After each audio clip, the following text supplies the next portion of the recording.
5 chini ya, kwa sababu tulifanya kwa upande zote mbili, si ndio? Chini ya 1000. Umesikia? Ni 0.32, si ndio? Ina nafasi ngapi za desimali? 2. Maana yake tunazidisha mara 100, si ndio? 1 2. Nia ya kuzidisha ni ili tuondoe huyu desimali aje kwenye fraction. 100 tunazidisha pande zote mbili. Sawa? Ndio.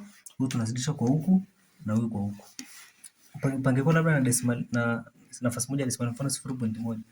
Hii maana yake ni kwamba unapiga toto moja, maana yake ni 10. Kwa hiyo kwenye ile makumi yetu inakuwa ni 10, kwenye zile kuzidisha inakuwa ni 10.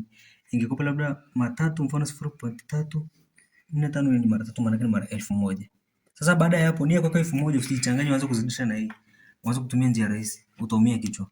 Cha kufanya, hii 1000 maana yake tunaiondoa desimali, kwa sababu mwisho wa siku inakuja inabaki namba nzima 3 4 5 chini ya, kwa sababu tulifanya kwa upande zote mbili, si ndio? Chini ya 1000. Sasa baada ya hapo ndo unaweza sasa kufanya, unatafuta namba ambazo zinagawanya kote pande zote mbili, juu na chini. Sawa? Umeelewa? Unatafuta namba ambayo inagawanyika pande zote mbili, juu na chini ndo unagawanya. Mfano hapo unaweza kuanza labda kwa 2 haigawanyiki, kwa 3 haitagawanyika kwa kote, yani ambayo inagawa kote mpaka mwisho. Kwa 4 haikubali, kwa 5 labda uende kukubali. Kwa ndo mnarahisisha. Kwa hiyo tukirudi kwenye swali letu hili hapa. Hapo ukizidisha kwa 100 maana yake hii desimali inaondoka na huu 100 huku chini, kwa sababu ni mara moja, anabakia 100 peke yake. Kwa hiyo inakuwa ni 3 2 chini ya 100, si ndio? Ugawanya kwa 2 hapa 16, kwa 2 50, si ndio? Kwa 2 hapa 8, kwa 2 25. Kumbe sehemu yetu ilikuwa ni hii hapa.